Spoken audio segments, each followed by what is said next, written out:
alright, dito na tayo sa Manila. So, ayan. Touchdown.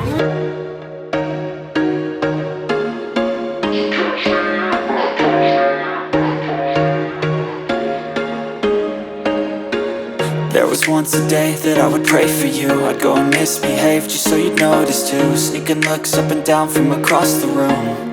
And damn, what a hell of a view. Oh, walang kandado. Kuya, wala. Sa akin walang kandado pero nabalot ng ano. Wala kandado na, oh. Wala na mga kandado, oh.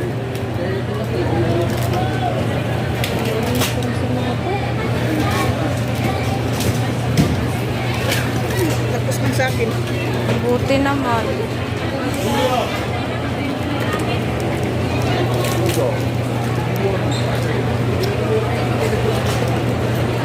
Ito, pang ilang balik na to sa harapan ko, oh.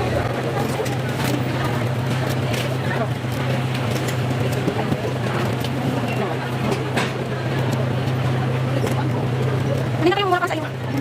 Ano kaya?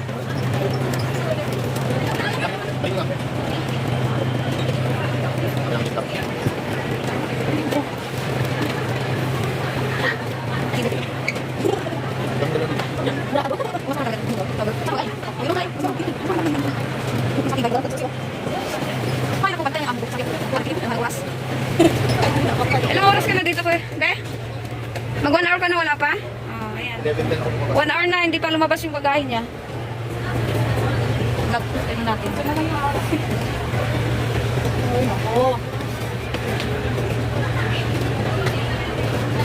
Baka na-missing. Maliit kasi. Sana nga akin na.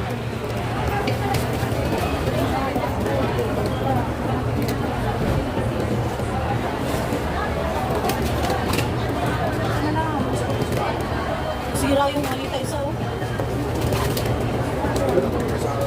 Sira yung malita isa. Sira yung malita. Bakit na namin sila? Inaano nila? Magkakasin ka sa loob ng sasakyan, no? Wala na pa ako sa malaking airport.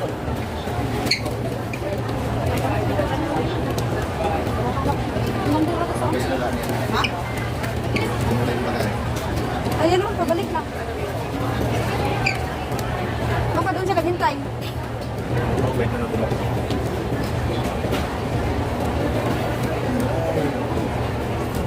Wala ba?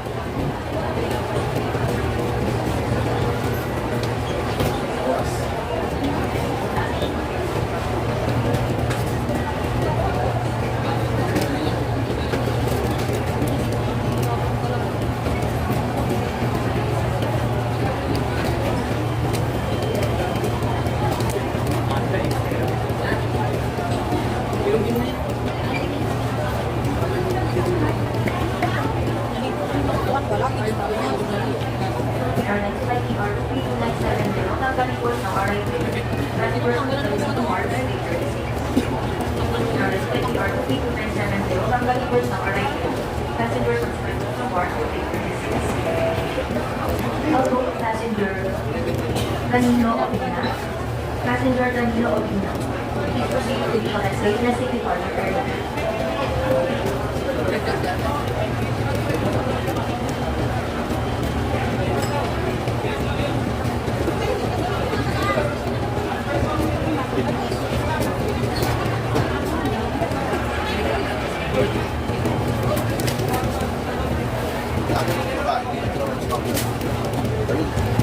Yan na? Pwede naman yan i-check-in. Ay, i-hand-in.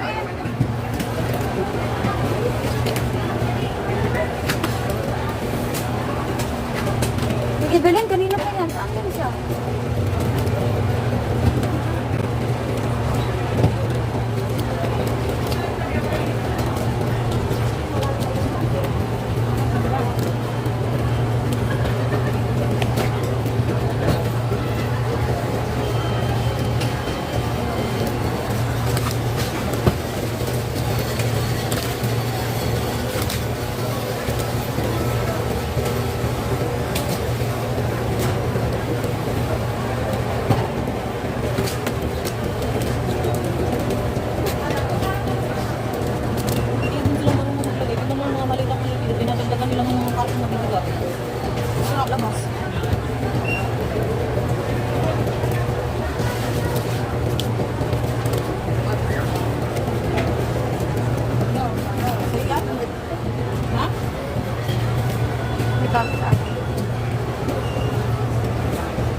Ay, thank you. Dami nagtatanong, my God. Ayan lang.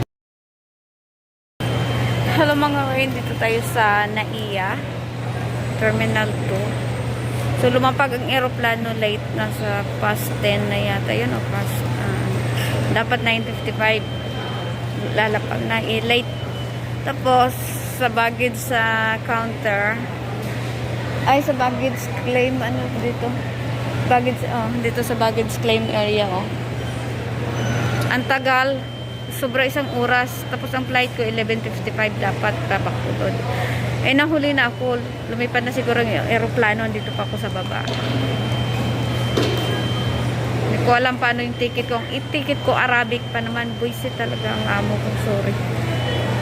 Sinabing ilipat sa English, bigyan ng allowance, 2 hours lang pagitan. Sino bang hindi mahuli? Nakakainis ba? 11 years sa kanila, tapos ganun ang gawin ng ticket. Hindi marunong. Sabi nga po ang mag-book, ayaw. Hindi. May isang Pinoy na nagpapatulong ako, hindi ko lang alam kung anong gagawin nun. Papakita niya yung ticket ko Arabic, hindi pa maintindihan. Oras lang ang naintindihan ko doon. Tingnan natin mamaya kung anong mangyayari sa mga ganitong sitwasyon na naiwan ng aeroplano. Wala akong boarding pass kasi hindi connecting. Bali, i-check-in ko pa yung bagahe ko. Sasakay ulit. Kung connecting ako, hindi ako iiwanan ng aeroplano. Hintayin yun hanggang maka check-in ako. Kaya lang hindi connecting eh. Wala pang boarding pass. So, hindi ko alam ano yun, i-refund yun o bigyan ako nila ng panibagong flight. Wala pa naman tayong pera, alam nyo naman. Pera ko nasa, ay naku, konti masyado. Walang ibili ko pa ng ticket ulit. Nakakalungkot lang ganitong sitwasyon. Ang kapatid ko noon, ganito din ang nangyari. Naiwanan sila ng aeroplano. So, buti nasa Kuwait pa ako. Dalawa sila ng kaibigan niya. Yung kapatid ko, binila ng kapatid ko na isa na nasa Amerika, siyang nagbili ng ticket. Yung kaibigan niya, akong nag-book nung nasa Kuwait ako, bigibok ko siya ng ticket. So ako ngayon, sinong magbubuk sa akin? Wala. Wala pa akong internet dito. Ang hina-hina ng internet ng airport. Napakahirap. Mahirap umuwi. Hindi rin mahirap umuwi kung ang ticket okay. Eh wala eh. Sabi ko na nga sa amo ko, pag 2 hours ang pagitan, hindi yan kaya. Maiwanan ako. Ayaw maniwala eh. Sarap talaga hindi balikan. Bantay lang yan sila sa akin.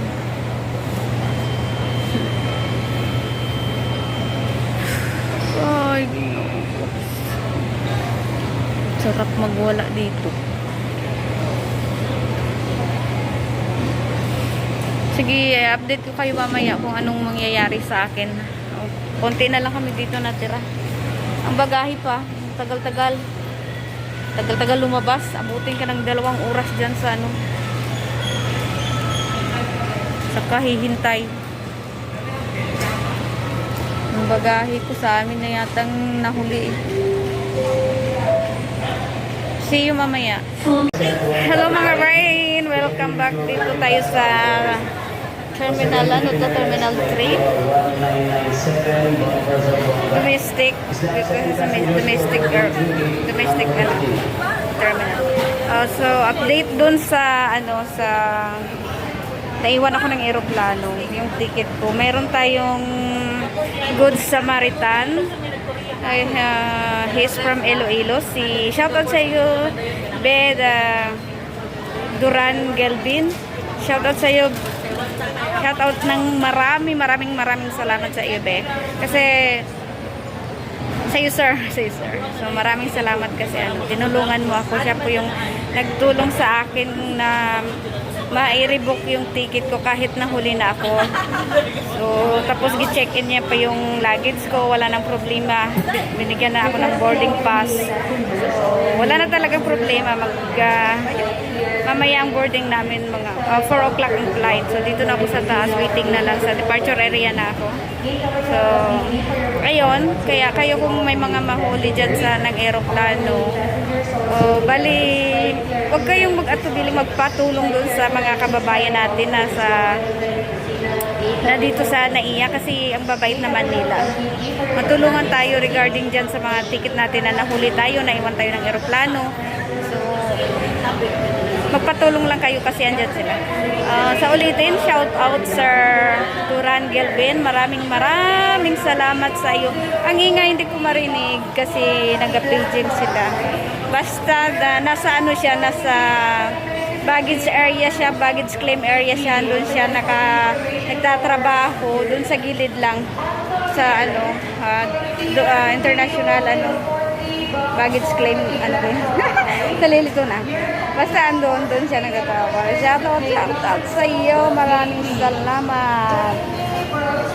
Ngayon ito, hanggang waiting na tayo. Dito tayo sa departure area. Mamaya magano tayo. Check-in na tayo mamaya. 4 o'clock ang flight. Hindi pa close pa ang gate ng gate 17. So, maraming salamat. Dito na tayo sa Pinas. Bye-bye. Yung pagod na pagod ka sa biyahe, tapos stress na pagod na dito sa Manila kasi nagawa ka ng aeroplano. Buti na lang may tumulong na sa akin si Duran Gelbin. Salamat kay sa inyo doon sa baggage claim area. Makikita niyo siya, pwede kayong makapagpisa. Bait niya. Tinulungan niya ako paano yung ticket. Makakuha ko ng isang panibagong flight na walang bayad. Libre yun. So, dito ako naghihintay kasi alas 4 ko flight. Dito na upo ako sa pagod kasi grabe ang pagod. Tapos terminal 3 sa taas. Grabe ang pagod kasi alam niyo bakit. Nagbiyahe ako sa gabi galing ng Kuwait. Ano yung flight namin? Madaling araw. Alas 2 siya tayo. Tapos dumating kami ng Qatar for past 4 ng umaga. Nagstay kami doon ng 16 hours. Stop over 16 hours. So, pagka 16 hours yun grabe ang tagal. Qatar to Manila. Tapos kanina, biyahin namin Manila, Qatar to Manila nasa 9 hours. Na-delay pa siya naabutan ko ng 11 yata yun. Tapos pagbaba, ang tagal-tagal ng bagahe ko nasa isang oras na hintay doon. So, ang flight ko dapat 11:55. Nung mabas ng bagahe ko, sobra na alas 12. Asan pa doon? Wala na. Saka may mga pilapil-apat pa dyan sa immigration pa. Di ba matagal? Pagkatapos, yun, wala na lang yung plano. Buti na lang talaga tinulungan ako ni Sir Duran Gelbin. Shoutout sa iyo, sir. Nasa taga-iwi po siya. Pwede kayong magpatulong sa kanya kung gusto niyo. So yun sa mga naiiwan ng flight galing ng, lalo na sa mga OFW dyan, district helper, mga ganun.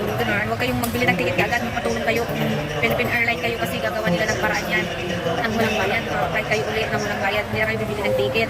Patulong kayo doon sa mga staff sa baba kung anong gagawin. O yung sa akin, hindi mo papulit ni Sir Gelbin Duran. So, may bago kong ticket. Wala na akong binayaran, pati bagahe ko siya na nag-check-in. So, diretso na lang ako mag-boarding na lang ako. Papag-board na yun siya. So, gano'n na yun guys. Grabe yung pagod. Grabe as pagod talaga. Talagang pagod. Wala akong man dito ako sa harap. Nilipat nga ako na ko doon. Kasi wala ng tao. Lipat tayo.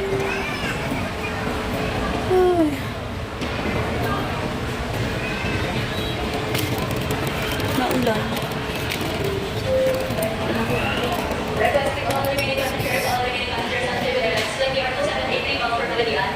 Kasi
good morning passengers on Philippine Airlines Flight PR2135 bound for Bacolod.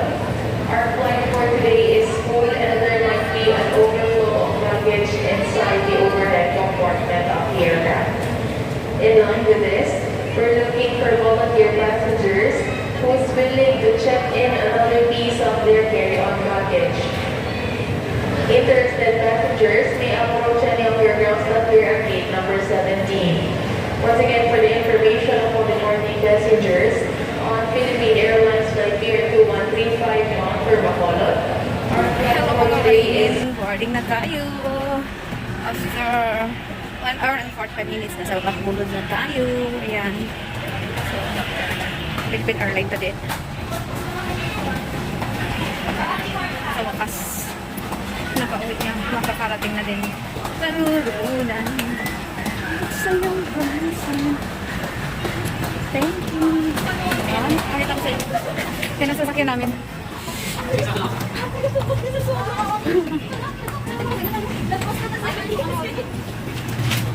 Tell the dawn, it's Marvin Gaye, get on. Ayan, pasok na. So, ayan ang Manila Airport na iya. Ayan. Ayan.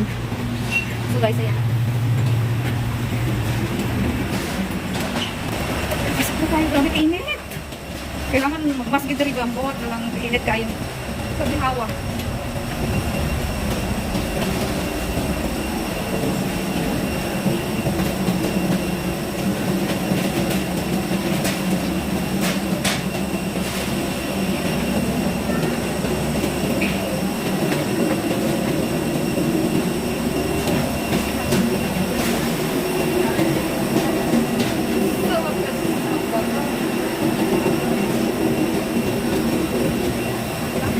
Hello, ma'am. 52. Sige, salamat.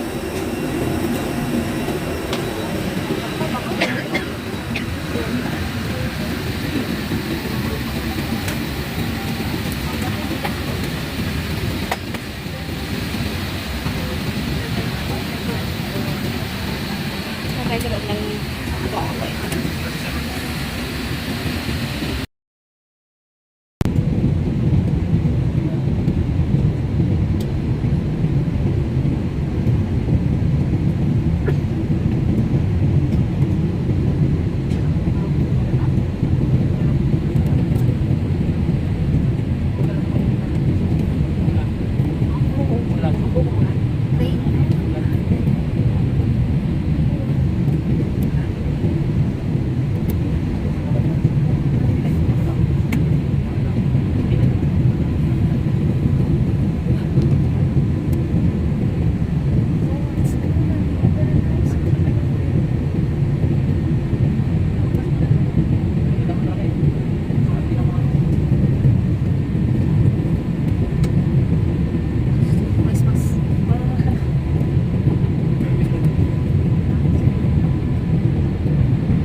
Ladies and gentlemen, we are now on our final approach. Please ensure that your seatbelt is securely fastened. Having crib passengers, remain seated with your seatbelts fastened.